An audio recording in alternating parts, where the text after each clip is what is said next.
Warahmatullahi wabarakatuh. Waalaikumsalam warahmatullahi wabarakatuh. Selamat sore teman-teman semua. Sore. Yang terhormat Ibu Agus selaku dosen pengantar pendidikan serta teman-teman yang saya banggakan. Perkenalkan, nama saya Naila Febrianti selaku moderator pada presentasi kali ini. Kami di sini anggota kelompok 7 akan mempresentasikan materi yang berjudul Masalah-masalah pendidikan di Indonesia.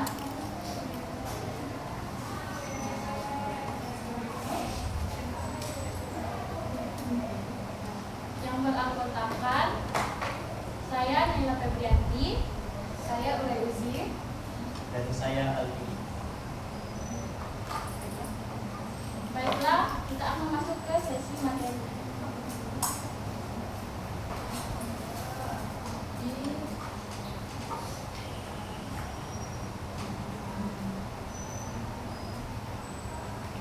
Pada latar belakang, pendidikan merupakan suatu proses yang sangat penting untuk meningkatkan kecerdasan, keterampilan, mempertinggi budi pekerti, memperkuat kepribadian, dan mempertebalkan semangat kebersamaan agar membangun diri sendiri dan bersama-sama membangun bangsa. Dikutip perkataan Sartono 2016. Adapun rumusan masalah dari materi tersebut yaitu yang pertama, apa saja permasalahan pendidikan yang terjadi di Indonesia. Lalu yang kedua, bagaimana upaya pemerintah dalam mengatasi permasalahan pendidikan di Indonesia. Adapun tujuannya yaitu yang pertama, mendeskripsikan permasalahan pendidikan yang terjadi di Indonesia. Lalu yang kedua, mendeskripsikan upaya pemerintah dalam mengatasi permasalahan pendidikan di Indonesia.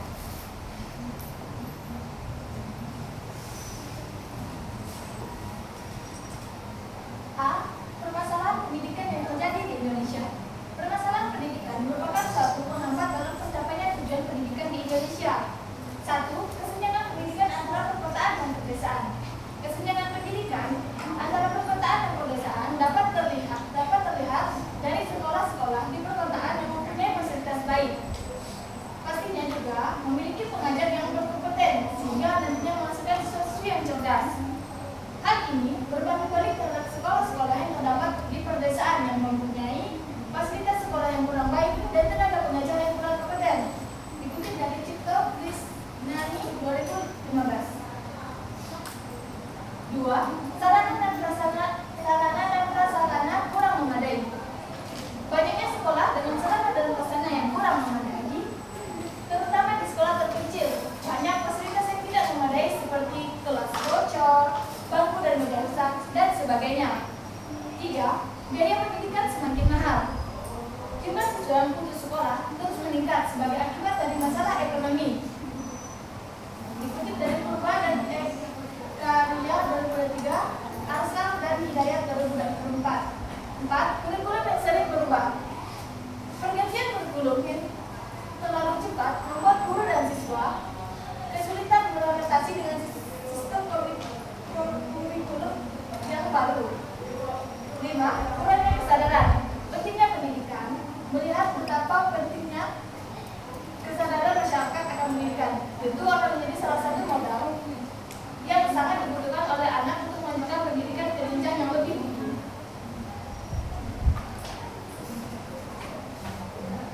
Oke, ada yang bagian D, upaya pemerintah dalam mengatasi permasalahan pendidikan. Yang pertama, pemerataan akses pendidikan. Pemerintah Indonesia meluncurkan program Indonesia Pintar sebagai upaya untuk meningkatkan akses pendidikan dan mengurangi kesenjangan pendidikan. Adapun yang kedua, meningkatkan kualitas guru. Upaya peningkatan guru profesional dilakukan pemerintah melalui kegiatan, misalnya seminar, pelatihan, dan program sertifikasi guru. Oke, selanjutnya yang ketiga, meningkatkan infrastruktur pendidikan. Salah satu pendekatan yang digunakan adalah melalui mekanisme dana alokasi khusus atau yang disebut dengan DAK, fisik bidang pendidikan. fisik, sarana dan prasarana pendidikan. Dan yang terakhir, pengembangan iptek dalam pendidikan. Mulai dari video pembelajaran, simulasi komputer, aplikasi pembelajaran daring, hingga game pendidikan. Semua ini telah memperluas metode pembelajaran yang dapat disesuaikan dengan gaya belajar individu siswa.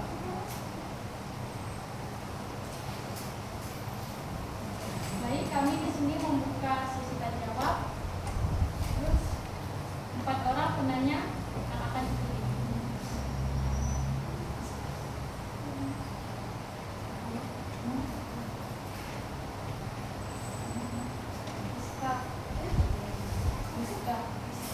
Rizka. Baiklah, perkenalkan saya Syafiati. Saya mau bertanya, program Indonesia Pintar itu kan dibuat untuk pemerataan pendidikan. Nah, menurut kelompok kalian, jadi apa saja yang bisa menentukan apakah program tersebut itu berhasil atau tidak? Terima kasih.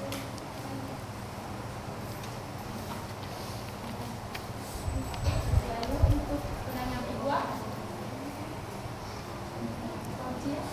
Fauzia. Nama saya Fauzia. Di sini saya akan bertanya pada bagian kurikulum sering berubah yang kali ini menyebabkan guru dan siswa kesulitan beradaptasi dengan berubahnya. Pertanyaannya, bagaimana perkembangan pendidikan di kota maupun di desa dipengaruhi oleh kesulitan guru dan siswa dalam beradaptasi terhadap perubahan kurikulum pada masa tersebut? Apakah hal ini membuat kesenjangan antara kedua wilayah semakin jelas? Apakah hal ini membuat kesenjangan antara kedua wilayah, desa dan perkotaan semakin jelas?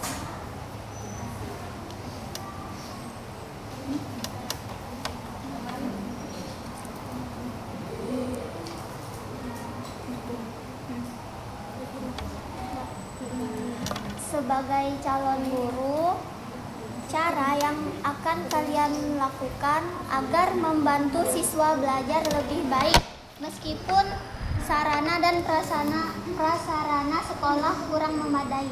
Apa saja yang kalian lakukan?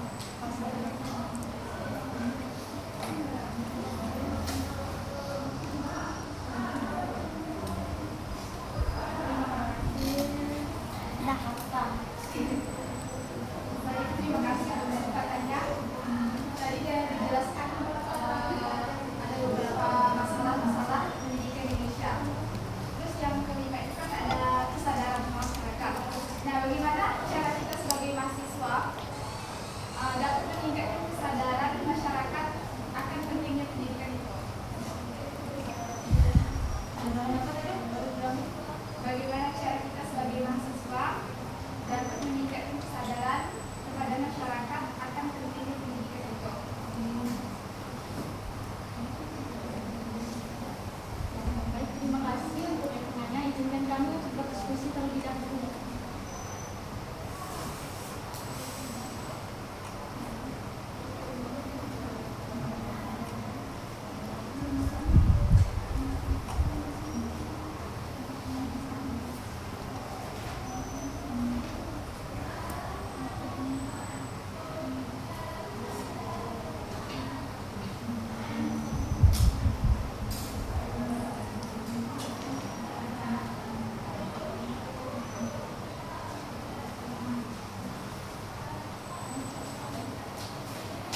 siswa yang benar-benar butuh sekolahnya kekurangan, sehingga itu ada manfaatnya dan dapat dirasakan oleh siswa yang dapat program tersebut.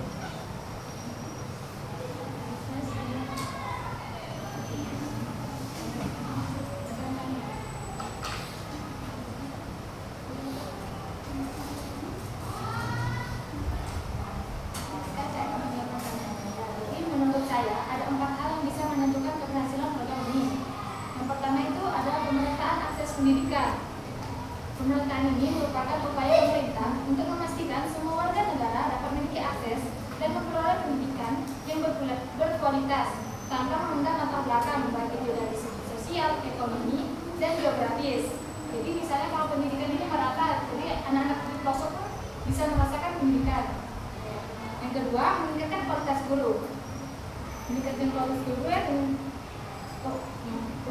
merupakan upaya pemerintah untuk meningkatkan kompetensi, keahlian, dan profesionalisme guru agar mampu menciptakan proses pembelajaran yang efektif dan berkualitas. Dilakukan dengan cara pemberian UKG, ujian kompetensi guru, PKG, pusat kegiatan guru, dan KKG, kelompok kerja guru. Ketiga, meningkatkan infrastruktur pendidikan. Merupakan upaya strategi untuk memperbaiki dan membangun fasilitas yang mendukung proses belajar mengajar di sekolah, seperti melakukan perbaikan terhadap ruang kelas dan toilet, menyediakan fasilitas seperti perpustakaan dan laboratorium. Keempat, pengembangan iptek dan pendidikan. Memanfaatkan ilmu pengetahuan dan teknologi untuk meningkatkan proses belajar mengajar dengan cara menyajikan materi yang menarik baik dalam bentuk video maupun PPT. Jadi kesimpulannya, untuk menentukan keberhasilan program ini ada 4 cara. Pertama, pemerataan akses pendidikan. Kedua, meningkatkan kualitas guru. Ketiga, meningkatkan infrastruktur pendidikan. Keempat, pengembangan iptek dalam pendidikan. Apakah sudah dipahami? Terima kasih. Kemudian ada kertasku kan. Di sini saya akan menjawab pertanyaan dari Syafiati. Pertanyaannya, program Indonesia Pintar itu dibuat untuk pemerataan pendidikan. Kemudian apa saja yang bisa menentukan apakah program ini benar-benar berhasil atau tidak? Oke, menurut saya yang bisa menentukan program Indonesia Pintar itu berhasil atau tidaknya ada beberapa faktor. Yang pertama, ketetapan sasaran, yang dimana ketetapan sasaran ini bisa mencakup yang menerimanya ini siswa yang kurang mampu, anak yatim piatu, atau siswa yang akan putus sekolah. Yang kedua, penurunan angka putus sekolah, di mana ketika sudah ada mendapatkan bantuan TIP itu dapat menurunkan angka putus sekolah. Yang ketiga, pemanfaatan dana yang tepat. Pemanfaatan dana yang tepat ini misalnya siswa menggunakan dana tersebut untuk kebutuhan sekolah atau transportasi bagi sekolah, intinya yang berkaitan dengan pendidikan. Yang keempat, kelancaran penyaluran dana. Kelancaran penyaluran dana ini bisa berupa uang KIP-nya cair pada waktu yang tepat, kemudian tidak adanya pungutan liar dari guru atau kepala sekolah. Dan yang terakhir, berkurangnya kesenjangan pendidikan. Berkurangnya kesenjangan pendidikan ini maksudnya mampu menyamakan kesempatan untuk siswa yang berada di sekolah di desa maupun yang di kota. Selanjutnya, mampu menyamakan antara yang miskin dan yang kaya. Jadi intinya, ketika kelima faktor yang saya sebutkan tadi terpenuhi, maka KIP ini bisa dikatakan berhasil. Jika salah satunya tidak terpenuhi, maka KIP ini dinyatakan tidak berhasil. Oke, mungkin begitu saja untuk pendapat saya.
akan menjawab pertanyaan dari Fauzia.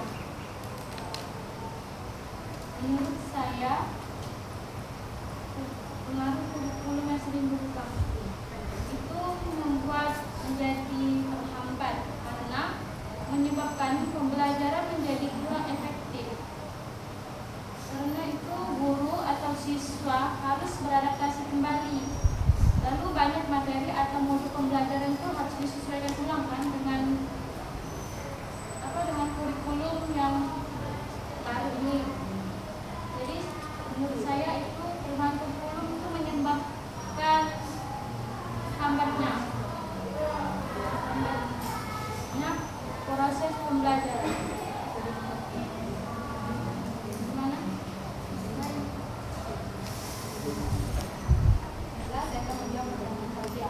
Menurut saya, perubahan kurikulum dapat membuat pendidikan lebih relevan dengan perkembangan zaman, tetapi juga bisa menyebabkan ketidakstabilan, kebingungan pada siswa dan guru, serta penurunan prestasi jika tidak diimbangi dengan kesiapan guru dan fasilitas yang memadai.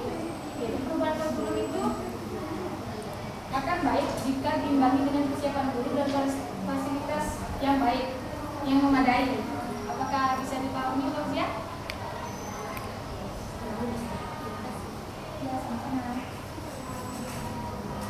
Nah, di sini saya akan menjawab pertanyaan dari Fauzia. Pertanyaannya, bagaimana perkembangan pendidikan di kota maupun di desa dipengaruhi oleh kesulitan guru dan siswa dalam beradaptasi terhadap perubahan kurikulum pada masa tersebut? Apakah hal ini membuat kesenjangan antara kedua wilayah semakin jelas? Menurut saya, dengan adanya perubahan kurikulum dapat membuat kesenjangan menjadi lebih jelas. Karena yang pertama, sekolah di perkotaan itu akses informasinya lebih cepat dibanding dengan di pedesaan. Yang kedua, fasilitas di sekolah perkotaan itu lebih lengkap seperti laboratorium, perpustakaan, dan teknologi.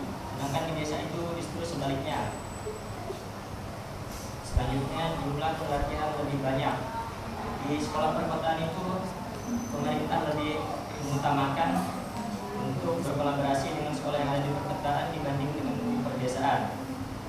Intinya, dengan ketidakseimbangan dalam akses informasi, pelatihan, dan fasilitas menjadikan kesenjangan antara sekolah di perkotaan dan di pedesaan itu menjadi lebih besar. Mungkin begitu saja menurut saya.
Di sini saya akan menjawab pertanyaan dari Kak Karim.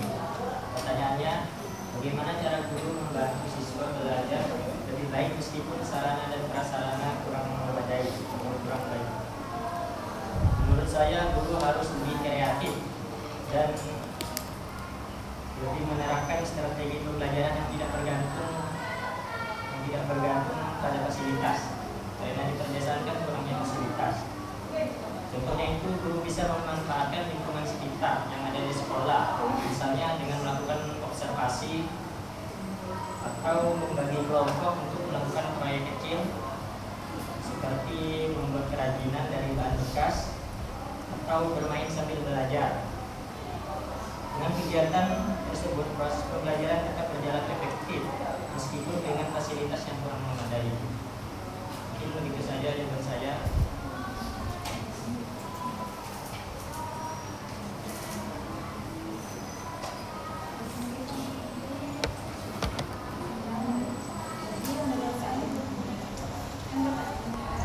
Bagaimana cara guru membantu siswa belajar lebih baik meskipun sarana dan prasarana sekolah kurang memadai? Dengan cara menjadi lebih kreatif dan adaptif. Contohnya, 1. Mengoptimalkan metode pembelajaran. Gunakan beragam metode, jangan terpaku pada satu metode. Pecahkan materi pembelajaran bagi materi yang sulit menjadi lebih kecil atau lebih mudah dipahami siswa. Sesuaikan dengan gaya belajar siswa. Pelajari gaya belajar siswa, visual, auditory, kinesthetic, dan sesuaikan dengan cara penyampaian materi agar lebih efektif. Kedua, mengembangkan sumber kegiatan alternatif. Memanfaatkan media sederhana. Contohnya, jika belajar tentang alam, ajak siswa keluar kelas untuk mengobservasi. Gunakan teknologi secara kreatif. Contohnya dengan cara memanfaatkan teknologi sederhana seperti video atau presentasi yang dapat diakses. Guru juga dapat membekali diri dengan literasi digital untuk mengintegrasikan teknologi. Fokus pada bahan ajar yang ada. Memanfaatkan buku, paket, dan sumber belajar yang tersedia dengan maksimal. Ketiga, meningkatkan keterlibatan dan motivasi siswa. Aktif partisipasi siswa dengan cara dorong siswa untuk aktif bertanya, berpendapat, dan berdiskusi. Berikan umpan balik konstruktif. Berikan masukan yang membangun untuk membantu siswa memperbaiki diri dan memotivasi mereka untuk terus belajar. Ciptakan lingkungan belajar yang positif. Bangun hubungan yang baik dan suportif dengan siswa agar mereka merasa nyaman dan aman untuk belajar. Jadi intinya ada 3 metode. Pertama, mengoptimalkan metode pembelajaran. Kedua, mengembangkan sumber belajar alternatif. Ketiga, meningkatkan keterlibatan dan motivasi siswa. Apakah sudah jelas, Kamarin? Sudah.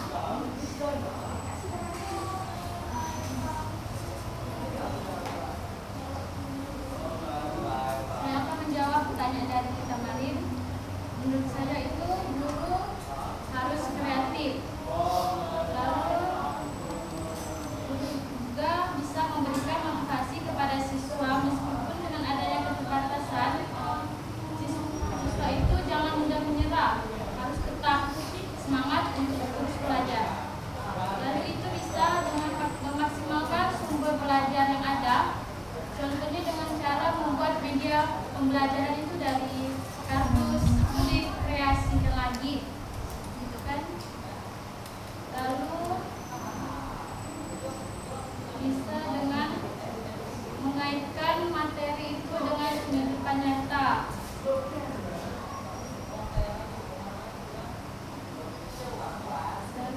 Kehidupan nyata contohnya kayak apa ya? Kayak misalnya pelajaran matematika gitu, bisa kayak jadi kita gantikan itu dengan menghitung ranting, kan bisa. Oh, gitu kan. Bisa dengan batu. Terima kasih.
kegiatan edukatif seperti mengadakan program seminar, kegiatan belajar kreatif untuk siswa di masyarakat, dan adakan penyuluhan dan sosialisasi. Apakah sudah bisa dipandu?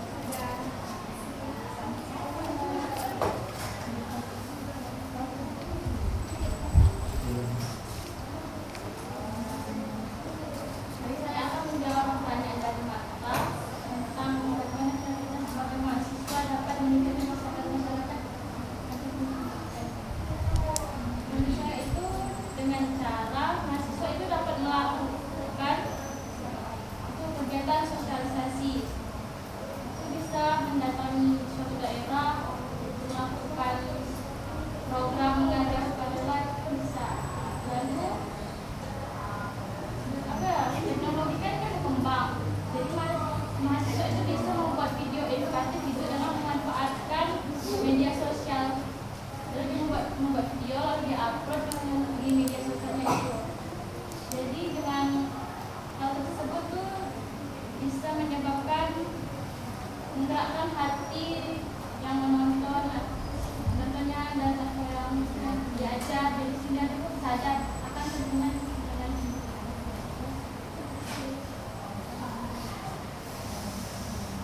Di sini saya akan menjawab pertanyaan dari Marta.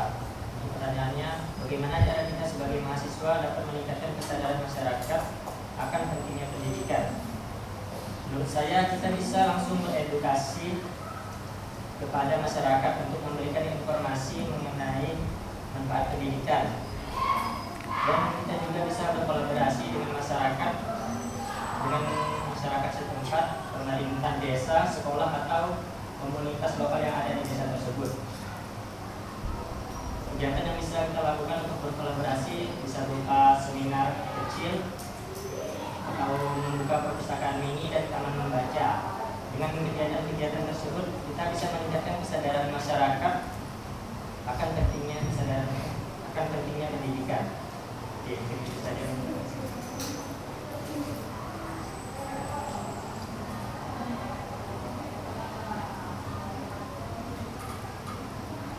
Terima kasih untuk teman-teman yang sudah bertanya.